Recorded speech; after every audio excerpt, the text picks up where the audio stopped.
ভিডিওটা একটিবার দেখুন, দেখুন কি বলছে ভাগবত কিশোর গোস্বামী মহাশয়। যে এত কড়াকড়ির জন্যই তো বৈষ্ণব জগতে এত কম লোক আসে। কড়াকড়ি তুলে দাও, দেখবে কত লোক আসছে, বলে কিচ্ছু করতে হবে না, দেখবে কত লোক আসছে। এই এত কড়াকড়ি করেন বললেই তো আর কেউ আসে না। বাবা একাদশী করতে লাগবো, সারাদিন না খাইয়া উড়িয়ে বাপরে আমি পারুন না, তাই না? আমি আমার আচার্যদের একটু জিজ্ঞেস করেছিলাম যে তুলে দিলে হয় না? তাতে কত বেশি করে লোক আমাদের দলে আসে, কিচ্ছু করতে হয় না। চল দেখুন তো অমুক দলে কত লোক, তমুক দলে কত লোক। আমাদের বৈষ্ণবদের দেখুন নাই। বলি বাবা একাদশী করতে হবে, চলে গেল। মালা পড়তে হবে, চলে গেল। এই নেশা চলবে না, চলে গেল। যদি বলা যায় যে নেশা করো, কোনো আপত্তি নাই, বোতল বোতল খাও আর ভজন করো, দেখভাল ভিড়ে ভিড় হয়ে গেছে, তাহলে দারুণ লোক হবে। এত নিয়ম কানুন কেন? এই জন্য তো লোক কম হয়। আচার্যদেব বলেছিলেন, শোনো বাজারে ঢুকলে কি দেখো?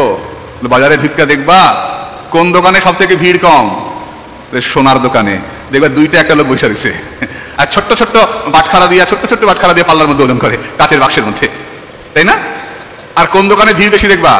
আলু পটলের দোকানে বড় বড় ব্যাগ নিয়ে আলু কিনতেছে, দেন তো 10 কেজি, দেন তো 5 কেজি। কত আলু কেনে মানুষ, কত পটল, কত কিছু কেনে। বাজারে ঢুকে কি ভাববা যে আলু পটলই মূল্যবান, যেহেতু মানুষ বেশি কিনতেছে?